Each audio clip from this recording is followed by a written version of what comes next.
Hello everybody, क्या हाल चाल है सभी के। Ashutosh Sharma this side and I welcome you all to the official YouTube channel the crown success. तो उम्मीद करता हूँ सब खुश होगे, मजे में होगे, मेहनत कर रहे होगे और बढ़िया चल रही है। एनसीईआरटी समझ में भी आ रही होगी। एक्चुअल में ये था, मैं 3-4 दिनों से ना मेरा अभी मेरे को ये पता नहीं चल रहा है कि जिंदगी में चल क्या रहा है। 3-4 दिनों से काफी ज्यादा टाइम मैनेज नहीं हो पा रहा था, बहुत ज्यादा बिजी चल रहा था, लेकिन अभी फिलहाल मैं फ्री हो चुका हूँ बिल्कुल। और बस अब मेरा एक ही चीज़ पैटर्न है, वो थोड़ा-सा है, मतलब एक चीज़ बची है, वो और पूरी हो जाएगी तो बिल्कुल मैं कंप्लीट फ्री हूँ, फिर हम डेडिकेट हो जाएँगे एनसीईआरटी को, ठीक है? जो लेक्चर मिस हो रहे हैं ना बीच में, वो थोड़ा प्रॉब्लम चल रही है, मतलब प्रॉब्लम्स नहीं, थोड़ा-सा समय का वो चल रहा है, मैं थोड़ा कहीं और बिज़ी था, इस वजह से थोड़ा-सा प्रॉब्लम चल रही है, बट कोई नहीं, यहाँ पे सब कुछ अब सॉल्व हो चुका है, क्लासेस आपको डेली मिला करेंगी, ठीक है? Monday to Friday, okay. तो लास्ट में हमने वैदिक कल्चर अच्छे से पढ़ लिया था, ऋग्वेद, सामवेद, यजुर्वेद, अथर्ववेद, सब हमने अच्छे से कवर कर लिया था। लेक्चर जिन्होंने नहीं देखा वो देख के आओ। और आज के लेक्चर से हम शुरुआत करेंगे जैनिज्म और बुद्धिज्म की। बुद्धिज्म, बौद्ध धर्म और जैन धर्म के बारे में बात करेंगे। बहुत ही शानदार लेक्चर होने वाला है। लेके चलूंगा आपको, जीवन दिखाऊंगा कि कैसे-कैसे वो लोग जीते थे, कैसे-कैसे उनके क्या परंपराएं रहती थी, वो सारी चीजें समझाऊंगा बढ़िया करके, मजा आएगा आप सभी को। ठीक है? ओके, तो सबसे पहले हम बुद्धिज्म स्टार्ट करेंगे। आज का लेक्चर बेसिकली बुद्धिज्म रहने वाला है। आपने टाइटल भी देख लिया होगा, सिर्फ बुद्धिज्म बुद्धिज्म कवर करेंगे। अगले लेक्चर में जैनिज्म कवर कर देंगे। स्टोरी प्लस एनसीईआरटी, ये दोनों चीजें कवर कर लेंगे हम, क्योंकि ऐसा है ना, मैं खाली एनसीईआरटी पढ़ा दूंगा ना तो एक मैं चाह रहा हूँ कि आपका कोई भी क्वेश्चन इस क्लास से बाहर ना जाए। तो इस वजह से जो मैंने मेरे नोट्स हैं, जब मैंने पढ़ रखे थे, जो मेरे नोट्स हैं, तो वो भी मैंने बना रखे हैं। फिलहाल मैं आपको कहानी सुनाऊंगा एक बुद्धिज्म की, मतलब उनके बौद्ध धर्म की, कैसे वो एनलाइटमेंट उनको कैसे प्राप्त हुआ, वो सब कुछ। और उसके बाद जैन की, ठीक है? तो अभी क्या है, बुद्धिज्म की स्टोरी सुनाऊंगा, फिर हम एनसीईआरटी पे आ जाएंगे, बुद्धिज्म पढ़ेंगे। अब एनसीईआरटी अगर आप देखोगे, एक सेकेंड, एनसीईआरटी जब आप देखोगे तो इसमें देखो जैनिज्म बुद्धिज्म है ये। तो सबसे पहले आपका जैन धर्म आ रखा है ना? जैनिज्म सबसे पहले आया था, cause of the rise of Jainism Buddhism. नीचे अगर हम आते हैं तो जैनिज्म देखो सबसे पहले आ चुका है, लेकिन आज हम जैनिज्म नहीं करेंगे, आज हम करेंगे बुद्धिज्म। ठीक है? बुद्धिज्म से स्टार्ट करेंगे, ठीक है? थोड़ा-सा समझिए, क्योंकि बौद्ध बौद्ध धर्म में पहले पढ़ाना चाह रहा हूँ, उससे क्या है कि थोड़ा एक ब्रॉड धर्म है ना, तो समझ में अच्छे से आएगा, ठीक है? हम सारी मतलब बौद्ध धर्म आज कंप्लीट कर देंगे, एनसीईआरटी का भी और मेरी स्टोरी का भी, ठीक है? थोड़ा-सा लेक्चर लेंदी हो सकता है, बट कोई दिक्कत वाली बात नहीं, अपने को पढ़ना है तो लेंदी-वेंदी को हम नहीं देखेंगे, ठीक है? ओके। तो चलो फिर, अब जरा तैयार हो जाओ, बैग पैक कर लो, चलते हैं अपने बौद्ध धर्म में, चलो मेरे साथ, है ना? और मजा आएगा, मैं आपको कहानी सुनाने जा रहा हूँ, ठीक है? तो कहानी सुनो बढ़िया करके। तो तैयार हो सब चलने के लिए? रेडी? चलें? चलो, ये पहुंच गए। अब आप जस्ट इमेजिन करो, अब आप इमेजिनेशन की दुनिया में चले जाओ, जैसे हम इंडस वैली सिविलाइजेशन में गए थे, ठीक है? इमेजिनेशन की दुनिया में चले जाओ और इमेजिन करो कि अभी आप ऐसा कल्चर देख रहे हो जहां पर क्या कहते हैं, लोग वारों ने बदतमीजियां करनी शुरू कर दी हैं। और मतलब एक दूसरे को किंगडम्स वगैरह हड़पाने के लिए और बदतमीजी करने के लिए, मतलब बदतमीजी साहब शुरू हो चुकी है, कहने का मतलब ये है। टाइम पीरियड की अगर हम बात करें तो 563 से 483 बीसी तक का ये टाइम पीरियड है। 563 से 483 का ये टाइम पीरियड है। अब यहाँ पर क्या है, अभी हम हैं नेपाल में, अभी हम पहुंच चुके हैं, एकदम जस्ट इमेजिनेशन करके हम पहुंच चुके हैं नेपाल में, एक लुम्बिनी नामक जगह पर, ठीक है? एक लुम्बिनी नामक, अब ऐसा ना, अब मेरे साथ इमेजिन करो कि हम लोग हवा में उड़ रहे हैं, ठीक है? और हम ऊपर से सारी धरती देखेंगे कि क्या चल रहा है उस टाइम पर, ठीक है? अब आप देखो, मेरी बात समझो, मजा आएगा आपको, ठीक है? अब हम हवा में उड़ रहे हैं और आप मेरे साथ देख रहे हो कि हाँ भाई ये चल क्या रहा है। एक आपको घर दिखता है, घर में एक हस्बैंड वाइफ, हस्बैंड वाइफ कौन, वाइफ का नाम है महामाया और हस्बैंड का नाम है शुद्धोधना, ठीक है? ये हस्बैंड वाइफ हैं, एक घर में रह रहे हैं।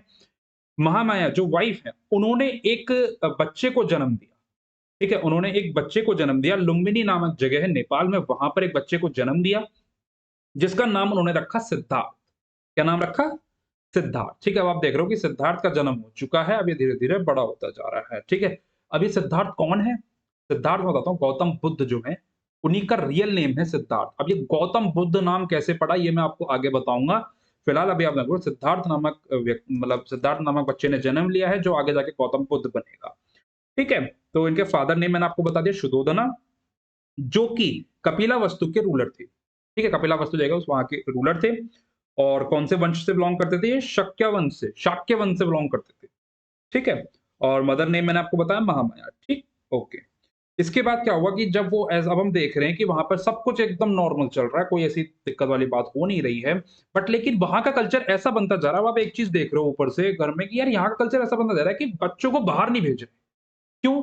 क्योंकि वहां पर मेंटेलिटी ऐसी थी कि हम बाहर नहीं भेजेंगे, जो भी उनको लड़ाई वगैरह जो भी कुछ सिखाना था, जो मतलब अब उस टाइम पे यूपीएससी तो कोई नहीं देता था, वहां तो सब यही सीखते थे अपना डिफेंस कैसे करेंगे अपने आप को, ये चीजें सिखाई जाती थी वहां पे। तो वहां पर यहाँ पर भी यही हुआ कि लोग उनको बाहर नहीं भेजते थे, जो भी चीज है वो घर के अंदर ही सिखाते थे, तलवारबाजी चलाना वगैरह सब कुछ वो घर के अंदर ही सिखाते थे, बाहर भेजना उनको नहीं अलाउ नहीं करते थे, ठीक है। तो यहाँ पर भी क्या होगा कि सिद्धार्थ यानी गौतम बुद्ध को वो लोग बाहर नहीं भेजते थे, वो घर के अंदर ही सारी चीजें सिखाते थे। तो ऐसे करते करते करते करते भाई साहब बड़े होने लग गए, टाइम और बीतता गया, बड़े होने लग गए। बड़े होने के बाद उनकी शादी कर दी गई, जिस वाइफ का नाम था यशोधरा, और शादी के कुछ समय बाद उनका एक बेटा हुआ राहुल। ठीक है, एनसीईआरटी में भी मेंशन है और ये स्टोरी में भी बताऊंगा मैं आपको, ठीक है। बेटा हुआ उनका राहुल, वाइफ यशोधरा, ठीक हो गया।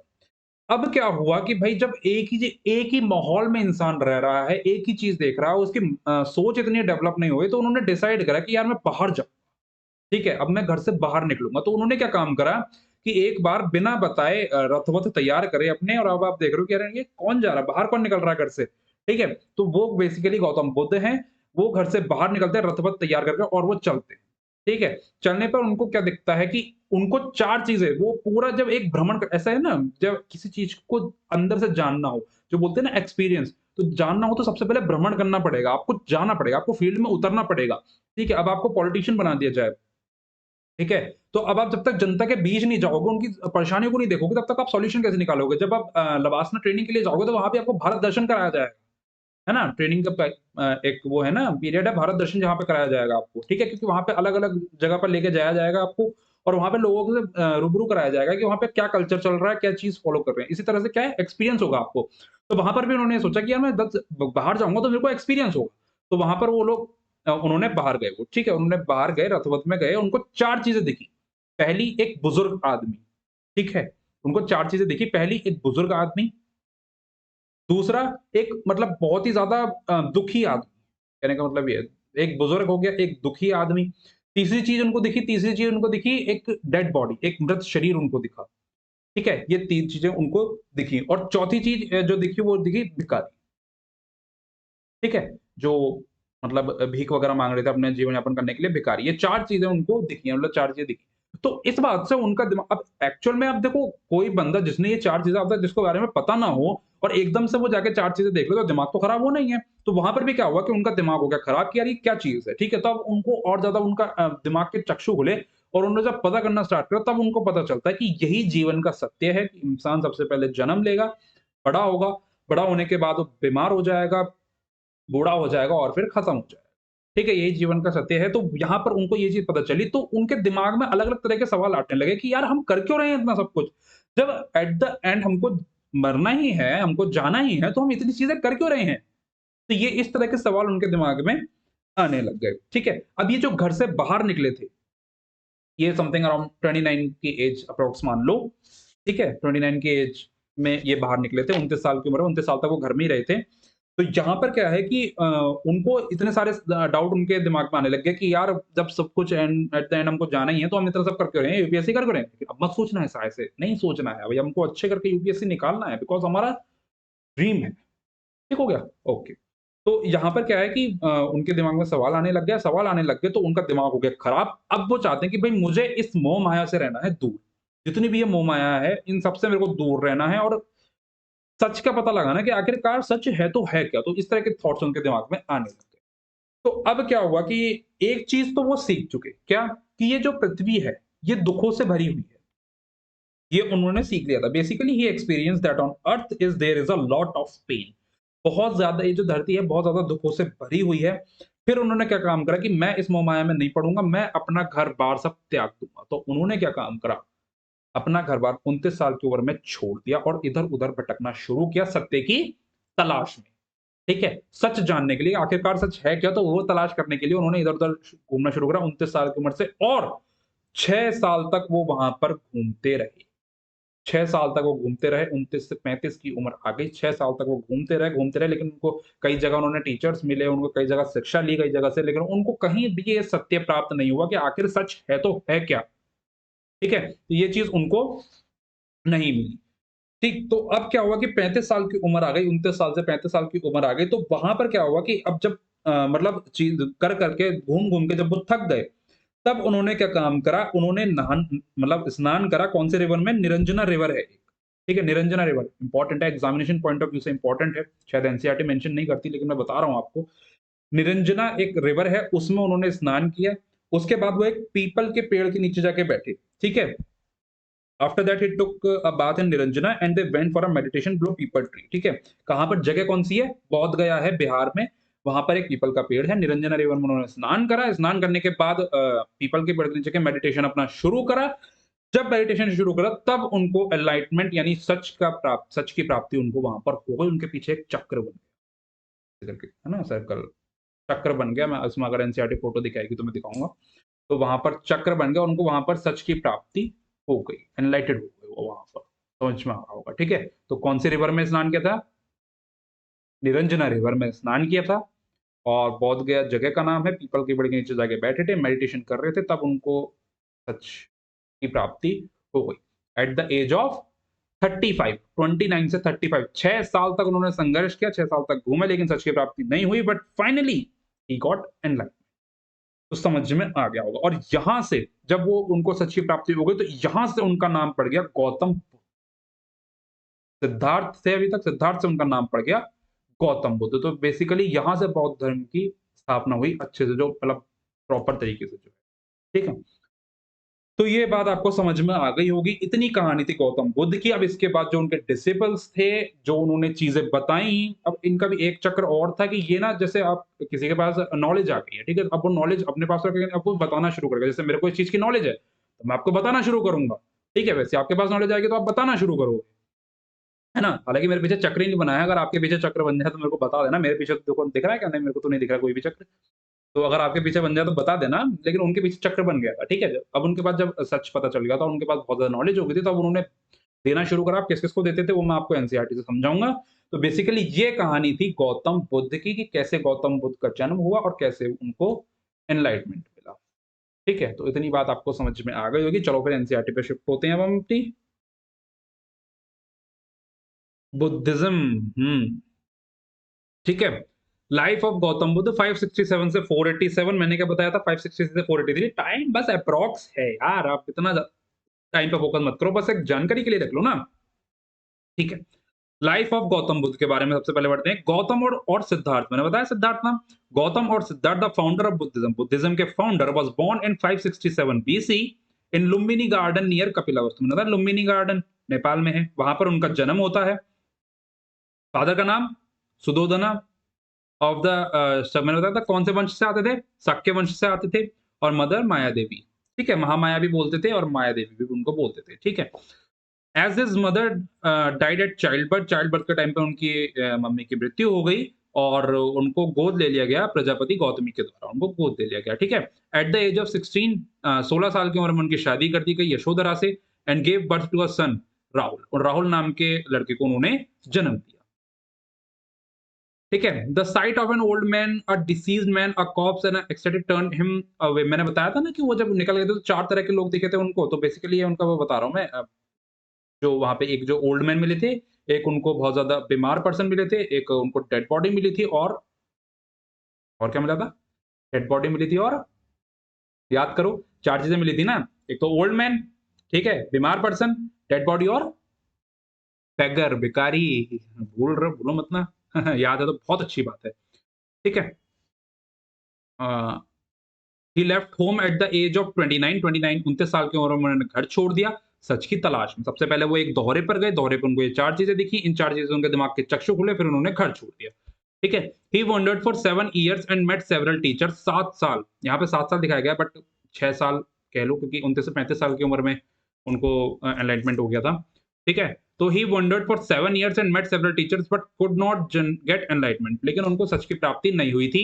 7 साल वो भटके, एनसीईआरटी के मुताबिक 7 साल भटके, लेकिन सच की प्राप्ति। At last he sat under a bodhi tree at Bodh Gaya, मैंने बताया था बोध गया जगह है बिहार में, उसके पीपल के पेड़ के नीचे बैठे, ended intense penance after which he got enlightenment, ठीक है? निर्वाणा जो बोलते हैं ना, मतलब कि उसके बाद वो नहा नहा के निकले थे, नहा के निकले, फिर क्या कहते हैं, एट द एज ऑफ 35, देखो लिखा ना 35, अब एक बात, 29 की उम्र में उन्होंने घर छोड़ दिया, 7 साल बाद वो 35 के होंगे, 36 के नहीं होंगे, तो यहाँ थोड़ा मिसप्रिंट हो चुका होगा एनसीईआरटी, तो कोई बात नहीं। तो 35 साल की उम्र में उनको एनलाइटमेंट हो गया। Since then he became known as the Buddha, और द एनलाइट वन, ठीक है, बुद्ध नाम उनका, गौतम बुद्ध नाम यहाँ से पड़ गया, ठीक है। उसके बाद क्या है कि जब उनके पास एजुकेशन आ गई, तो एजुकेशन अब बांटनी भी है, ठीक है, बांटनी भी तो पड़ेगी ना। तो वहां पे क्या होता है, देखो, he delivered his first sermon at Sarnath near Benares and for the next 45 years he led the life of a preacher, ठीक है। प्रीचर बोले तो जो पुजारी को वैसे बोलते हैं प्रीचर, बट यहाँ पर क्या है कि लोग वालों ने उन्हीं को पुजारी मानना शुरू कर दिया। अब बौद्ध धर्म में किसी एक पर्टिकुलर गॉड को फॉलो नहीं किया जाता था।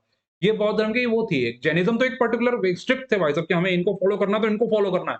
बट बौद्ध धर्म में ऐसा नहीं था, वो इस चीज को फॉलो नहीं करते थे, मतलब वो उस चीज को फॉलो करते थे जो प्रैक्टिकली देखते थे, ठीक है। उसके बाद he died at the age of 80 at Kushinagar, Kushinagar नामक एक जगह पर 80 साल की उम्र में उनकी मृत्यु, ठीक हो गया। तो इतनी बात गौतम बुद्ध की मैंने आपको समझा दी थी, कैसे-कैसे लाइफ हुई, ठीक है। इसके बाद the most important disciples of Buddha were Sariputta, Moggallana, Ananda, Kassapa and Upali, ठीक है। अब ऐसा है ना, मैं कोचिंग शुरू कर दी, जब उनको पास सच का पता चला, तो अब वो चाहते हैं, अब गौतम बुद्ध का एक और हिसाब था कि अगर उनसे कोई कुछ भी पूछता है ना, तो वो सीधा-सीधा जवाब नहीं देते थे यार, पता नहीं क्यों? वो मतलब घुमा देते थे बात को। अब उन्होंने एक उनके डिसिपल ने उनसे पूछा कि आप मेरे को ये बताइए कि क्या भगवान है? क्या भगवान एग्ज़िस्ट करते हैं? तो उन्होंने ना तो ये कहा कि भगवान है, ना ये कहा कि भगवान नहीं है। न्यूट्रल, कोई जवाब ही नहीं देना। बस सुन के कहा कि हाँ, ठीक, ठीक। तो ये चीज़ उनके अंदर थी, वो किसी भी चीज़ का ना सीधा जवाब नहीं देते थे। तो अब क्या करा, जब उनको पास नॉलेज आ गई, तो उन्होंने बाँटनी शुरू करी। तो जो उनके 5 इंपोर्टेंट डिसिपल्स, मतलब 5 स्टूडेंट कह लो एक तरह से, ठीक है, जो उनके, अब स्टार्टिंग में तो 1000 बच्चे नहीं आ जाते ना कोचिंग में, धीरे-धीरे बढ़ती है ना कोचिंग, तो वही चीज़ है। तो उनके 5 बच्चे थे, सरीपुत्र, मोगलन्ना, आनंद, कसप्पा एंड उपाली। ये जो है ना, आनंद और उपाली, ये 2 इनके फेवरेट थे। अब ऐसा होता है ना, 5 जनों की क्लास है, तो उसमें तो टॉपर्स जो होते हैं ना, अब टीचर उन्हीं को पसंद करते हैं। अब नालायक बच्चों को थोड़ी ना पसंद करेंगे टीचर, है ना? उनसे तो परेशान ही रहते हैं कि वे बैठे रहते हैं लास्ट बेंचर, बैक बेंचर्स। हालाँकि सक्सेस आजकल वही ले रहे हैं। क्योंकि सक्सेस वो नहीं ले रहे हैं, बात ये नहीं है, सक्सेस वो ले रहे हैं जो अपने मेहनत कर रहे हैं अच्छे से, डेडिकेटेड हैं, सक्सेस वो ले रहे हैं। बाकी नंबर तो अभी मैटर नहीं कर रहे हैं, क्योंकि 90% लाने वाला भी वही कर रहा है और 70% लाने वाला भी वही कर रहा है। लेकिन पढ़ना बहुत ज़रूरी है, मेहनत करके जो मेहनत कर रहे हैं, वो ज़रूर सक्सेस ले रहे हैं, ठीक है? तो he died at the age of 80 at Kushinagar. तो ये आनंदा और उपाली, ये 2 इनके इम्पोर्टेंट, मतलब जो टॉपर्स हैं, ये मतलब अच्छे बच्चे थे, ठीक है? पढ़ने में इन्होंने आगे जाके इनके ऊपर किताब भी लिख दी थी, सुत्त पिताका बिना पिताका, अभी देखेंगे हम वो चीज़ भी, ठीक है? नेट कहाँ चला गया? Okay, kings like Prasenajit of Kosala, Bimbisara and Ajatashatru of Magadha accepted his doctrine, मतलब ये जो किंग्स थे, इन्होंने ये बौद्ध धर्म को स्वीकार करा, ठीक है? Buddha in his lifetime spread his message far north India, यहाँ तक कि ये लगा लो कि ये इतना ज़्यादा फैलना शुरू हो गया कि पूरा नदर इंडिया इन्होंने कैप्चर कर लिया बौद्ध धर्म ने, ठीक है? It should be noted that he did not involve himself in fruitless controversies, ये किसी भी तरह की मोह-माया में नहीं रहते थे, ठीक है? जैसे कि आत्मा है, भगवान है, ये चीज़ नहीं, जो और ये पुनर्जन्म वाली जो बातें होती है ना, इन चीज़ कर्म, ये ज़्यादा इस मोह-माया में रहते थे, बस ये अपना काम करते थे, ठीक है? इसके बाद हम बात करते हैं टीचिंग ऑफ बुद्ध की, मतलब अब उन्होंने क्या है कि अब जब उनकी टीचिंग्स ऑफ बुद्ध की, अब एक बात बताओ, किसी के पास वो आ गई है, ठीक है? नॉलेज आ गई है, तो अब वो क्या टीच करेगा, क्या चीज़ करेगा, वो चीज़ देखने वाली है ना कि टीचिंग क्या रहने वाली है उनकी।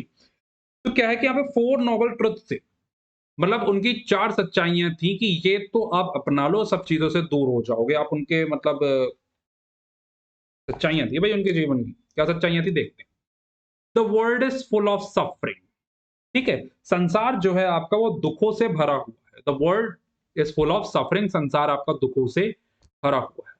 The cause of suffering is desire, अब ये दुःख का कारण क्या है? दुःख का कारण है डिज़ायर, आत्म आकांक्षाएँ, जो हम लगाते हैं ना, जैसे कि अब हम सोचते हैं कि यार हम इतनी मेहनत कर रहे हैं कि हमारा हो जाएगा, नहीं होता तो हमको कितना बुरा फ़ील होता है ना? तो ये चीज़ तब तब अप्लाई करते हैं, अब मत करना इस चीज़ को अप्लाई। अब तो आपको मेहनत करनी है, ठीक है? Non stop. तो वहाँ पर ये लोग कहते थे कि पहला कारण जो है, वो पहली सच्चाई जो है वो ये है कि अम, संसार दुखों से भरा हुआ है। दूसरी सच्चाई ये है कि दुःख का कारण ये है कि वो बहुत ज़्यादा उसकी आत्माकांक्षा, डिज़ायर बहुत ज़्यादा रहती है, ठीक है? If desires are get rid of, suffering can be removed.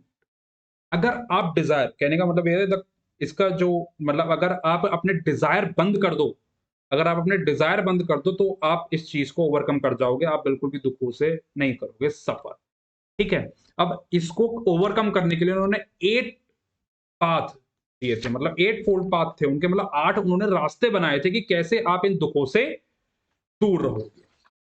ठीक है, ये उन्होंने पाथ बनाए थे। एक सेकंड में ये जो 8 पाथ हैं ये आपको अपने नोट से समझाऊंगा, तो आपको बहुत एक्चुअल में टेबल बना लेना। ठीक है, अगर आप नोट्स बना रहे हो ना, हाँ तो नोट्स बना लो। ठीक है, 8 नोबल पाथ पॉइंट मैं बताता हूँ आपको। एक चक्र बना लो। कैसा चक्र? जो वो होता है ना, जब हम जो हम बड़ी बड़ी शिप देखते हैं तो शिप में हैंडल नहीं होता वाला, जो ऐसा ऐसा जो कर देते हैं, तो वैसा फोल्ड बना लो। उसमें 8 उसके वो होते हैं, जो हैंडल होते हैं ना, वो 8 होते हैं। ठीक है, तो सबसे पहले जब आप चक्र बनाते हो, चक्र के ऊपर वाले पॉइंट पे डाल दो राइट व्यू। एक आपका दृश्य जो है राइट व्यू, जो कि शायद यहाँ पे भी मेंशन, हाँ राइट व्यू। ठीक है, एनसीईआरटी से पढ़ने मैं चाह रहा हूँ कि एक बार मेरे नोट, मतलब है सेम ही यार, सब कुछ सेम है। ठीक है, बस कोई डिफरेंस वाली बात नहीं है। कभी आप सोचो कि यार राइट रिजॉल्व तो मैंने पढ़ाया नहीं है, इसमें है, सब कुछ सेम। ठीक है। राइट व्यू, सबसे पहले आपका दृश्य जो है वो सही होना चाहिए, जो आप देख रहे हो वो अच्छा देख रहे हो। ठीक है, सबसे पहले दृश्य सेम होना चाहिए। ये आप ऊपर ऊपर डाल सकते हो राइट व्यू। इधर आप लगा सकते हो राइट इंटेंशन, जो कि सेकंड है आपका राइट रिजॉल्व। राइट इंटेंशन मतलब कि आपका इंटेंशन बुरा नहीं होना चाहिए। ठीक है, आपका इंटेंशन एकदम साफ होना चाहिए। ठीक है, किसी भी प्रकार का मतलब किसी के प्रति भी ईर्ष्या और जलन वगैरह नहीं होनी चाहिए। ये उनका दूसरा पाथ था कि इस पाथ को फॉलो करो। मतलब ये जो बता रहा हूँ ना, ये 8 पाथ है, ये 8 रास्ते हैं। इस रास्तों को फॉलो करोगे तो आप दुखों से दूर रहोगे। ठीक है, एक राइट व्यू, राइट इंटेंशन। तीसरा लगाओ राइट स्पीच, जैसे कि यहाँ पे भी लिखा हुआ है राइट स्पीच। अच्छा बोलो। ठीक है, लोग और तो किसी बदतमीज मत बोलो, किसी को अच्छा बोलो यहाँ पर। ठीक है, इसके बाद होते हैं राइट एक्शन। यहाँ पे है राइट कंडक्ट, राइट एक्शन। जो आप बोलोगे, जो आप सोच रहे हो, उसको अच्छी तरीके से करो। किसी भी प्रकार की कोई बदतमीजी ना करो। ठीक है। ओके, इसके बाद है राइट लाइवलीहुड। अच्छा खान-पान आपका होना चाहिए, अच्छी चीज़ें आप खाओ-पियो। आपका जो रहन-सहन का तरीका, राइट लाइवलीहुड। अगला पॉइंट डालो, राइट लाइवलीहुड, जो कि अच्छा आपका रहन-सहन होना चाहिए। ठीक है, इसके बाद आता है राइट एफर्ट। राइट एफर्ट, अब राइट एफर्ट भी यहाँ पर राइट एफर्ट मतलब कि आपके जो प्रक्रिया होनी चाहिए वो सही दिशा में होनी चाहिए। ये नहीं कि अगर आपके पास बल है तो वो जबरदस्ती बदतमीजी में प्रयोग करो। ठीक है, ऐसा नहीं है। राइट एफर्ट में भी 2 चीज़ें होनी चाहिए। यहाँ पे ये लोग सिखाते थे कि यार एक बात हो, ये बुजुर्ग है और इसको हमें बहुत इज़्ज़त देनी है, सम्मान देना है, इसको हमें हाथ नहीं लगाना है। लेकिन अगर आप सर्व कर रहे हो एज़ एन आईपीएस ऑफिसर और वो आपका जो बुजुर्ग है वो क्रिमिनल है, तो यहाँ पर क्या है कि आपकी एथिक्स बाहर आ जाएगी, मॉरल स्टोरी गई तेल लेने। ठीक है, आपको दिख रहा है कि भाई ये मेरा क्रिमिनल है और मैं एक आईपीएस ऑफिसर हूँ, मेरे को लगाने हैं इसके 2 चमाट घुमा के। आपको तो ये लगता है भई आपको करना पड़ेगा ये, भई बुजुर्ग को वहाँ पे इज़्ज़त करोगे तो वो तो देश के लिए बहुत बड़े थ्रेट हो गया। है ना? तो वहाँ पर क्या है कि राइट उन्होंने यही बोला है, एफर्ट्स जो है वो आपको सही दिशा में होनी चाहिए। ठीक है, राइट कंसंट्रेशन, अगला पॉइंट डालो राइट कंसंट्रेशन। राइट माइंडफुलनेस आ गया यहाँ पे। राइट कंसंट्रेशन का, हाँ, राइट कंसंट्रेशन देखो ये रहा। मेरे में पहले आ गया था राइट कंसंट्रेशन। राइट कंसंट्रेशन आपका मतलब अच्छा आपका दिमागी पावर होनी चाहिए और राइट माइंडफुलनेस आपका दिमाग बिल्कुल स्थित होना चाहिए। ज़्यादा इसमें 3-5 नहीं होना चाहिए। ठीक है, तो ये कुछ फोल्ड बात है, अगर इनको आप फॉलो करोगे तो अच्छे से आपका जीवन कटेगा। ठीक है? Buddha neither accept God not, जैसे कि मैंने आपको बताया जब उनको भगवान के बारे में पूछा गया तो ना तो उन्होंने ये कहा कि हाँ भगवान है, ना उन्होंने ये कहा कि भगवान नहीं है। ही लेट ग्रेट एम्फसाइज, एक second, he laid great emphasise on the law of karma. ठीक है, कर्म पे विश्वास रखते थे, जो हम कर रहे हैं वही चीज़ हमारे सामने रिपीट होगा, तो ये सब वो इन चीज़ों पे विश्वास करते थे। He argued that the condition of man in his life depends upon his deeds. ऐसे वो इस बात पे बहस करते थे कि भई जो भी इंसान की कंडीशन है वो उसके कर्मों की वजह से है। ठीक है? ये चीज़ को वो मानते थे। He taught that the soul, आत्मा वगैरह, आत्मा से उनको कोई लेना-देना का, आत्मा एक्सिस्ट ही नहीं करती है, ऐसा वो मानते थे और अहिंसा को उन्होंने बढ़ावा दिया था। ठीक है? ही एम्फसाइज्ड अहिंसा, अहिंसा वाले वो अहिंसावादी थे बिल्कुल, कोई ज़्यादा हिंसा वगैरह वो नहीं करते थे। By his love for human beings and all living creatures, he endeared himself to all. ठीक है, even the gravest provocation he did not show the least anger or hatred in that। इन्होंने किसी भी प्रकार की किसी को कोई हेट, अगर कोई गलत भी कर रहा है तो उनके प्रकार भी उन्होंने कोई हेट वगैरह उन्होंने नहीं दिखाई है। ठीक है, इसमें और तो ज़्यादा इंपॉर्टेंट कुछ नहीं, ये important, he was a rationalist who tried to explain things in the light of reason and not on the basis of blind faith. ठीक है, अंधविश्वास पे उन्होंने ये कहा कि अंधविश्वास किसी भी प्रकार का मत करो, कि अंधविश्वास को करके जैसे लोग बाग कहते हैं ना कि सांप ने काट लिया तो झाड़-फूँक वगैरह पे लग जाते हैं। नहीं यार, ऐसा मत करा करो। अंधविश्वास मत करो। सांप ने काटा तो एंटी वेनम लो डायरेक्ट डिस्ट्रिक्ट हॉस्पिटल जाके। ठीक है? तो यहाँ पे जो अंधविश्वास है ना, अंधविश्वास से ये लोग दूर रहते थे और एक सटीक रीज़न मानते थे हर एक चीज़ का। ठीक है? तो he did not make a direct attack on the caste system. Caste system पे इनका कोई मेजर अटैक नहीं था कि कोई ज़्यादा इतना ज़्यादा वो कास्ट सिस्टम को फॉलो नहीं करते थे। बट हाँ, सोशल डिस्टिंक्शन जो है, सोशल सामाजिक जो दूरियाँ हैं, उनको वो दूर करना चाहते थे। जो ये दूर लगवाते हैं ना कि हाँ भाई तू ये तुच्छ है, तू ये है, वो है। तो इस चीज़ को वो लोग वो नहीं करते थे कि यार इस चीज़ को हम फॉलो नहीं करेंगे, हम सब एक हैं। तो बौद्ध धर्म जो है ना, वो एक कम्युनिटी है, वो बहुत ही अच्छा धर्म है। धर्म क्या होता है? वे ऑफ लिविंग, मतलब लोग वालों के रहन-सहन का तरीका। रिलीजन अलग होते हैं, भाई रिलीजन होते हैं कि किसी चीज़ को फॉलो करना। धर्म क्या होता है? जैसे हम कहते हैं ये हमारा धर्म है, जैसे मैं आपको पढ़ा रहा हूँ, भाई ये मैं पढ़ाना मेरा धर्म है ना? तो ये मेरा धर्म हो गया। धर्म क्या है? तरीका, एक वे ऑफ लिविंग, मतलब रहन-सहन करने का तरीका, ठीक है? Therefore Buddhism was more social than religious revolution, वो सामाजिक ज़्यादा थे। हाँ, कहने का मतलब वैसे वो सामाजिक वगैरह, मतलब सामाजिकता उनमें ज़्यादा थी, रिलिजन वगैरह को वो इतना फॉलो नहीं करते थे, ठीक है? तो ये आपको समझ में आ गया उनके टीचिंग मेथड, जो-जो चीज़ें उन्होंने पढ़ाई हैं। और कुछ मैं देख लेता हूँ, कुछ इम्पोर्टेंट जो आपको बताने का है। अम, नहीं, इसके बाद तो काउंसिल्स वगैरह आ जाती हैं, काउंसिल्स हम एनसीईआरटी में देख लेंगे। ठीक है? स्प्रेड ऑफ बुद्धिज्म, बुद्धिज्म मतलब फैला कैसे, किस तरह से फैला, ठीक है? इनके 2 तरह के डिसिपल्स थे, क्या मॉन्क्स जिनको भिक्षु भी कहा जाता है और ले वर्शिपर जिनको उपासिकस उपासिकस कहा जाता है। कभी-कभी शब्द लड़खड़ा जाते हैं यार। मॉन्क्स भिक्षु एंड ले वर्शिपर्स उपासिकस, ठीक है? Okay, the monks were organised into the sangha for the purpose of spreading his teaching. Monks वगैरह जो कहते हैं ना, मॉन्क्स जो होते हैं ना, वो जब अब ये बौद्ध धर्म के हैं सब, इधर आपको चाइना में दिखेंगे, तो ये मॉन्क्स एक ग्रुप बनाते थे और ग्रुप बना के अपनी शिक्षा वो देते थे, क्योंकि जो गौतम बुद्ध से प्राप्त हुई है, वो शिक्षा अब आगे बढ़ रही है, धीरे-धीरे बढ़ रही है, बौद्ध धर्म बढ़ रहा है, नॉर्थ इंडिया कैप्चर हो चुका है पूरा, ठीक है? The membership was open to all persons, जो इसकी मेंबरशिप थी, मतलब जो बौद्ध धर्म अपनाना चाहते थे, वो उसमें कोई पार्शियलिटी नहीं थी कि तुम आदमी हो तो ही अपनाओगे या तुम औरत हो तो ही अपनाओगी, उसमें मेल, फीमेल दोनों आ सकते थे, ठीक है? कोई भी कास्ट रिस्ट्रिक्शन उसमें नहीं रहती, वो लिखा भी है, the membership was open to all persons male और female and without any caste restriction वहाँ पर कुछ भी नहीं था, ठीक है? Okay, there was a special code on nun ये इम्पोर्टेंट नहीं है, Sariputta, Moggallana and Ananda famous monk, जो फेमस मोंक्स थे देखो, सरीपुट्टा, मोगलन्ना एंड आनंदा, ये फेमस मोंक्स थे। The sangha was governed on the democratic lines and was empowered to enforce discipline owing to the organized efforts made by the संघ, Buddhism made rapid progress in the north India even during Buddha's life time. Actual में ऐसा हुआ ना कि यहाँ पर जब बौद्ध धर्म ये अपना पीक पे हो रहा था, तो अलग अलग तरह के, अब इसमें मैंने आपको डायनेस्टी नहीं समझाई कुछ, क्योंकि अभी एनसीईआरटी पहले पढ़ी, लेकिन इससे पहले काफी सारी चीजें थी, फॉरेन इन्वेशंस आता था इससे पहले, जो मैंने पढ़ा था, मैंने ये बहुत बाद में पढ़ा था, उससे पहले मैंने फॉरेन इन्वेशंस पढ़ लिए थे, चंद्रगुप्त मौर्य, चाणक्य वगैरह, ये सब चीजें मैंने पढ़ ली थी। बट अभी क्या है कि एनसीईआरटी आ गई, तो मैं आपको अभी बता रहा हूँ, अगर मैं आपको पहले से अपनी तरफ से बताता तो ये अलग हो जाता है। लेकिन वो टेंशन मत लो, अभी क्या है कि कोर्सेज़ लॉन्च करेंगे ना, जब हम पूरे पैकेज के पैकेज लॉन्च करेंगे, अभी तो क्या है नॉर्मल क्लासेस चल रही है, जब कोर्सेज़ लॉन्च करेंगे तब मैं आपको बाकायदा अपनी तरीके से परफेक्ट कराऊँगा एकदम सब कुछ। मतलब कि अपने जैसे मैंने पढ़ा है, एक्चुअल में मैं आगे को बता रहा हूँ, हिस्ट्री इस कदर कर रखी है कि कोई भी क्वेश्चन बन के आ जाए कहीं से, छोड़ना तो है ही नहीं, हिस्ट्री में बता मतलब हिस्ट्री के अब जो जैसे-जैसे प्रिपरेशन है ना, तो ये बात है। ठीक है, तो ये चीज़ें अच्छे से कवर कर रखी हैं बिल्कुल। ठीक है, मैंने अपने उससे, और तो उसी तरीके से जब मैं आपको पढ़ाऊँगा तो वो बहुत ज़्यादा ब्रॉड हो जाएँगी, जब मैं कोर्सेज़ लॉन्च करेंगे हम पूरे, तब आप पढ़ोगे। अभी तो क्या एनसीईआरटी कवर चल रही है सिर्फ़, ठीक है? वो आपका एडवांस हो जाएगा, कोई भी किताब उठाने की ज़रूरत नहीं पड़ेगी आपको वहाँ से। कोई भी किताब उठाने की ज़रूरत नहीं है, खाली इतना पढ़ लो एग्ज़ाम के लिए बहुत, ठीक है? Magad, Koshala, Kaushambi and several Republican states of North India embraced the religion. Magadh religion मतलब मगध जो थे और कौशला कौशंबी लोगों ने ये धर्म अपनाना शुरू करा। About 200 year after the death of Buddha, 200 साल के बाद the famous Mauryan emperor Ashoka embraced Buddhism. 200 साल के बाद अशोका जो थे उन्होंने इसको फैलाना शुरू करा, बुद्धिज्म अपनाया और फैलाना शुरू करा। ठीक है? Through his missionary effort Ashoka spread Buddhism into West Asia तक उन्होंने फैलाना शुरू कर दिया अशोका ने। ठीक है? तो कहने का मतलब ये है कि 200 साल के बाद गौतम बुद्ध की मृत्यु के 200 साल के बाद उन्होंने अशोक ने ये कमांड सँभाली और उसको फैलाना शुरू करा। ठीक है? इसके बाद हम बुद्धिस्ट काउंसिल क्या है? बुद्धिस्ट एक तरह के लेक्चर ले लो, जब उनको नॉलेज आ गई तो कहाँ-कहाँ उनके लेक्चर हुए थे। The first Buddhist council were held at Rajgarh.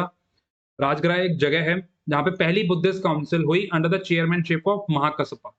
ठीक है, महाकसपा एक नामक व्यक्ति थे, उनके चेयरमैनशिप के अंडर में ये बुद्धिस्ट काउंसिल हुई। Immediately after the death of Buddha की डेथ के बाद, अब अभी इसमें काउंसिल्स में पढ़ाया गया जाता था, वही मैंने जो बताया, एट फोल्ड पाथ्स, ये सब चीज़ें उनको बताई जाती थी। ठीक है, और गौतम बुद्ध के बारे में बताया जाता है। Its purpose was to maintain the purity of the teachings of the Buddha. ठीक है, इसका काउंसिल्स का पर्पस क्या होता था कि जो बुद्ध की टीचिंग है उनको प्योरिटी देना, मतलब कि अच्छी तरीके से लोगों को बताना कि ये चीज़ आपको करनी है, ये चीज़ आपको नहीं करनी है। ठीक है, सारी चीज़ें उन लोगों को समझाना, ये उनकी प्रायोरिटी रहती थी। The second Buddhist council was convened at Vaishali around 283 BC. Second Buddhist council 383 BC के समथिंग हुई थी वैशाली में। The third Buddhist council was held at Pataliputra under the patronage of Ashoka. अब ये चीज देखो अशोका कहाँ से आ गए बीच में, तो ये चीजें एक्चुअल में फॉरेन इन्वेशन में आती हैं सारी चीजें यहाँ पर कि कैसे कैसे ट्रेडिंग वगैरह, चाणक्य, चंद्रगुप्त मौर्य, अशोका, ये सब कहाँ से आए, ये सब इसमें आती है। बट अभी एनसीईआरटी ने नहीं कराया वो चीज, कोई बात नहीं, ठीक है। ये चीज अब जब आप मॉडर्न डायनेस्टी आ जाएगी ना तब समझाऊंगा आपको। Moggaliputta Tissa presided over it. The final version of Tripitakas was completed in his council.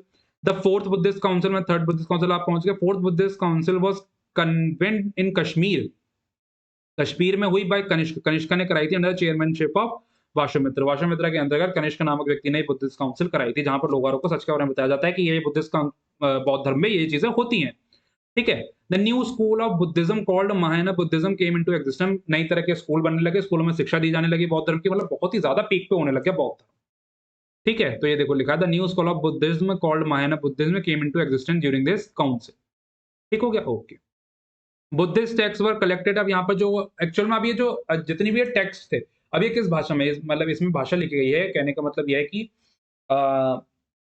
Gautam Buddha की मृत्यु के बाद जो अनंदा, जो उनके दो इंपॉर्टेंट डिसिपल थे, जो दो टॉपर्स थे, अनंदा और क्या नाम था उसका, अरे नाम भूल गया यार मैं, निकल गया यार दिमाग से। जो उनके डिसिपल्स क्या थे, अब मेरे को याद भी नहीं आएगा। उपाली। उपनिषद उपनिषद याद आ रहा है यार। उपाली। कभी कभी ऐसा कोलाइड हो जाता ना दिमाग में, बड़ा दिमाग खराब होता है उस बात से फिर, ठीक है। तो जो आनंदा और उपाली थे, इन लोगों ने क्या है कि इनके ऊपर किताबें लिखनी शुरू कर दी। सुत्त पिता का और विनय पिता का किताब है जो इसमें शायद लिखा हुआ है। हाँ, ये लिखा हुआ है, देखो, they are known as a Tripitaka, namely the Sutta Pitaka का और विनय पिता का। ये उपाली और आनंदा ने लिखी थी इनके ऊपर, लाइफ के ऊपर, ठीक है। अब ये जो लिखते थे तो इनकी भाषा क्या होती थी, ये पाली लैंग्वेज में लिखते थे, ठीक है। बेसिकली 3 तरह की भाषा चलती थी, पाली, प्राकृत और संस्कृत। जहाँ ब्राह्मण्स का वर्चस्व है वहाँ संस्कृत दिखने को मिल जाएगी। पाली, बुद्धिज्म प्राकृत में आ गया बताऊंगा, ठीक है। तो पाली लैंग्वेज का, they are written in Pali language, Pali language में ये लोग करते थे, ठीक है। बौद्ध धर्म पाली लैंग्वेज, ध्यान रखना। Causes for the decline of Buddhism in India. अब ये बुद्धिज्म, बौद्ध धर्म का कॉज वैसे तो अभी तक चल रहा है, बहुत सारे अभी बुद्धिज्म मिल जाएंगे आपको, बौद्ध धर्म मिल जाएगा, जैन धर्म मिल जाएगा, है ना, काफी जगह, ठीक है। तो कहने का मतलब अब ये डिक्लाइन कैसे हुआ, अब एक टाइम तो पीक पे पहुंच गया था, अभी डिक्लाइन कैसे हुआ। The revival of Brahmanism. Revival क्या होता है, जैसे कि जिसका पुनर्निर्माण किया जाता है। कहने का मतलब जब आपदा आई थी 2013-14 में केदारनाथ में, ठीक है, तो वहां पे जो आपदा आई थी, तो उसमें क्या है कि अब केदारनाथ का जब पूरा डिस्ट्रॉय हो चुका तो पुनः निर्माण किया गया ना, वैसे ही यहाँ पर क्या हुआ है कि the revival of Brahmanism. Brahmanism जो वहां पे बौद्ध धर्म से हटने लग गए थे, तो उनका पुनर्निर्माण होने लग गया। बहुत ब्राह्मण और सुपीरियर, बहुत ज्यादा सुपीरियर हो गए थे, तो वो और निकल के आगे आने लग गए, ठीक है।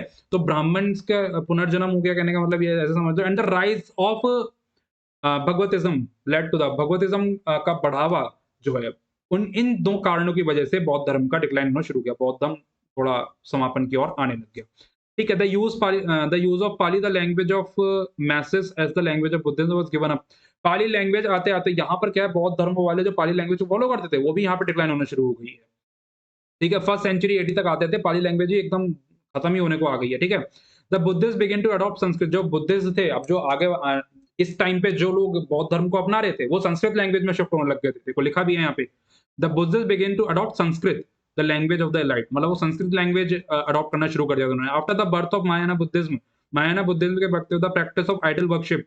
महायाना बुद्धिज्म का जब बर्थ, मतलब उनके जन्म के बाद ये लोग मूर्ति पूजा भी करने लग गए, धर्म को अपनाने लग गए, रिलीजन अपनाने लग गए। धर्म तो उनका पहले ही था, रिलीजन अपनाने लग गए, मूर्ति पूजा, आइडल वर्शिप भी होने लगी, ठीक है। और ये लोग मॉरल स्टैंडर्ड्स, मतलब कि लोग बारों की वो इज्जत वगैरह ज्यादा करने लगे। जैसे बुजुर्ग है तो बुजुर्ग को अगर वो गलत भी कर रहा है, पहले वो तो उस टाइम पे इतना ज्यादा गलत नहीं होता था, बट वो लोग गलत कर रहा था उसको अपना देते थे, ठीक है। उसके बाद more over the attack of the Hund's, 5th और 6th सेंचुरी में टर्किश इन्वेडर्स आ गए थे कुछ, तो उन्होंने बदतमीजी काटी, डिस्ट्रॉय कर दी उनके मोनास्ट्रीज वगैरह सब कुछ। तो इस वजह से ये कारण थे उनके डिक्लाइन होने के, क्योंकि एक तो ब्राह्मण वगैरह सुपीरियर होने लग गए थे और भगवतिज्म आ गया था। भगवतिज्म के बाद आप क्या कहते हैं, इन्वेडर्स आ गए थे, ठीक है। टर्किश इन्वेडर्स जो थे वो आ गए थे, तो उन सब ने डिस्ट्रॉय कर दी उनकी मोनास्ट्रीज, तो यहाँ से उनका डिक्लाइन शुरू हो गया, ठीक है, बौद्ध धर्म का। इसके बाद हम बात करते हैं contribution of Buddhism into Indian culture. अब इंडियन कल्चर में बुद्धिज्म का क्या कंट्रीब्यूशन रहा। Buddhism had make a remarkable contribution to the development of Indian culture, ठीक है, बहुत ही इंपॉर्टेंट पॉइंट्स हैं, ये भी ध्यान रखना क्योंकि एग्जामिनेशन पॉइंट ऑफ व्यू से आते हैं। द कॉन्सेप्ट ऑफ अहिंसा वाज इट्स चीफ कंट्रीब्यूशन। तो पहला कंट्रीब्यूशन था अहिंसा, क्योंकि बिल्कुल भी हिंसा ना करे इंसान, बहुत ही शांत स्वभाव वाले ये लोग रहते थे। ठीक है? Later it became one of the cherished value of a nation. ठीक है? बहुत आगे जाके बहुत इस चीज़ का फ़ायदा भी हुआ। ठीक है? इट्स जैसे कि आप अपने महात्मा गांधी जी को देख लो, है ना? कितना संघर्ष किया यार बापू ने अपने देश के लिए, है ना? तो अब भाई ये भी माना जाता है कि अगर महात्मा गांधी की वजह से हमको 1949 में इंडिपेंडेंस मिल गई, 1947 में, वरना इतनी मिलती नहीं भाई साहब, वाक़ई में। 49 यार कंट्री कॉन्स्टिट्यूशन ध्यान आ गया एकदम से, देख रहे हो मतलब चीज़ें ऐसी कोलाइड होती है, पता नहीं क्या बात है यार ऐसी। ये कोलाइड है 1947 में जो हमको इंडिपेंडेंस मिली है वो महात्मा गांधी की वजह से ही मिली है। ठीक है? वरना अभी और लेट होते। अगर ज़्यादा आतंक उतारते ना कि ज़्यादा बदतमीज़ी करते तो और लेट हो जाते। Its contribution to the art and architecture of India was notable. ठीक है? जो आर्ट एंड आर्किटेक्चर था वो यहाँ से बहुत ज़्यादा डेवलप होना शुरू हो गया था। The stupas at Sanchi, Bharhut and Gaya are wonderful piece of architecture. जो सांची, भरूच, बरहट और गया में जो स्तूपास हैं ये सब मतलब इम्पोर्टेंट आर्किटेक्चर हैं। Buddhism takes the credit of the chaityas and viharas in different parts of India. It promoted educational through residential universities. अब इन्होंने क्या करा कि जैसे मैंने आपको बताया था कि इन्होंने स्कूल बनाने शुरू कर दिए थे, तो यहाँ पर उन्होंने शिक्षा अपनी इतनी बढ़ा दी थी कि यूनिवर्सिटी की यूनिवर्सिटी इन्होंने बना दी थी, जैसे कि तक्षशिला, नालंदा और विक्रमशिला। ठीक है? ये यूनिवर्सिटीज बना दी थी जहाँ पर इसको बहुत ज़्यादा बढ़ावा देने लग गया। ठीक है? The language of Pali and other local language develop through the teaching of Buddhism. Pali language Buddhism से आई है। ठीक है? बुद्धिज्म पाली लैंग्वेज दी है हमको। ठीक है? और कुछ और लोकल लैंग्वेज भी दी थी, जो कि इन्होंने आई थी। वो एडवांस लेवल की बात है, इतना ज़्यादा एग्जामिनेशन पॉइंट ऑफ व्यू से इंपॉर्टेंट नहीं है। ठीक है? It had also promoted the spread of Indian culture to other parts of Asia. Other parts, Asia के अलग-अलग पार्ट्स में बुद्धिज्म स्प्रेड होने शुरू हो गए थे।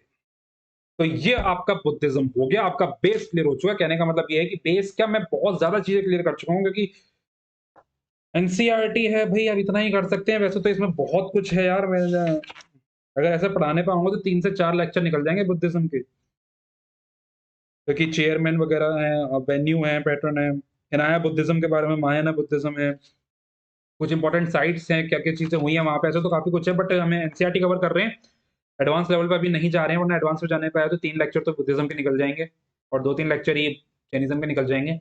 तो बात लेक्चर की नहीं है, बात सिर्फ अपना कॉन्सेप्ट क्लियर करने की है, क्योंकि अभी हम एनसीईआरटी पर हैं, जितने कोर्स लॉन्च करेंगे तो उसमें आपको सारी चीज़ डिटेल में दिखेंगी। वैसे मैं अपना जितना यहाँ पर, क्योंकि मैं अपना पूरा जो मैंने बना रखा है ना, इतना ये सारा लेके बैठा हूँ, तो सारी चीज़ें आपको कवर करता चल रहा हूँ।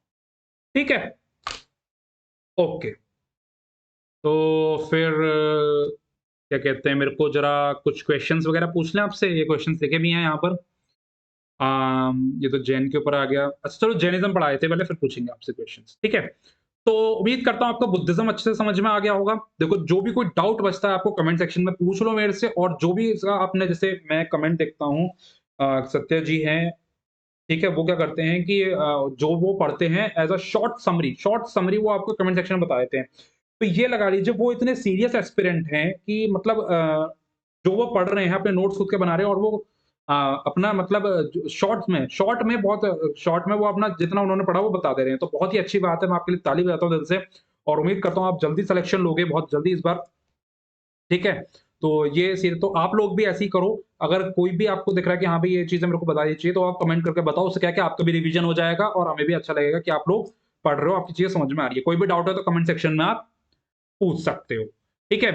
तो चलो फिर इस वाले लेक्चर को हम यहाँ पर एंड करते हैं। उम्मीद करते हैं आपको पसंद आया होगा, समझ में आ गया होगा। कोई भी डाउट है कमेंट सेक्शन में पूछ लो, है ना? और अगर पसंद आया, इसके बाद हम अगले लेक्चर में जर्नलिज्म उठाएँगे। पसंद आया तो लाइक ज़रूर कर देना। चैनल पर अगर आपने चैनल को सब्सक्राइब कर लो, टेलीग्राम चैनल से भी जॉइन हो जाओ लेटेस्ट अपडेट के लिए। क्राउन सक्सेस पे अगर आपको कुछ डाउट हो तो पर्सनली इंस्टाग्राम पे मैसेज करते हो, इंस्टाग्राम पे भी फॉलो कर लो, क्राउन सक्सेस ऑफिशियल करके डिस्क्रिप्शन में सारी लिंक आपको मिल जाएँगी।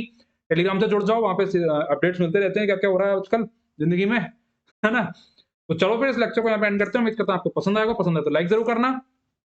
चैनल पर अगर आपने चैनल को सब्सक्राइब कर लो, एनसीईआरटी चल रही है, मज़ा आ रहा होगा। तो चलो फिर खुश रहो, मौज करो, ऐश करो, मेहनत करते रहो। ठीक है? मिलते हैं अगले लेक्चर में। Thank you.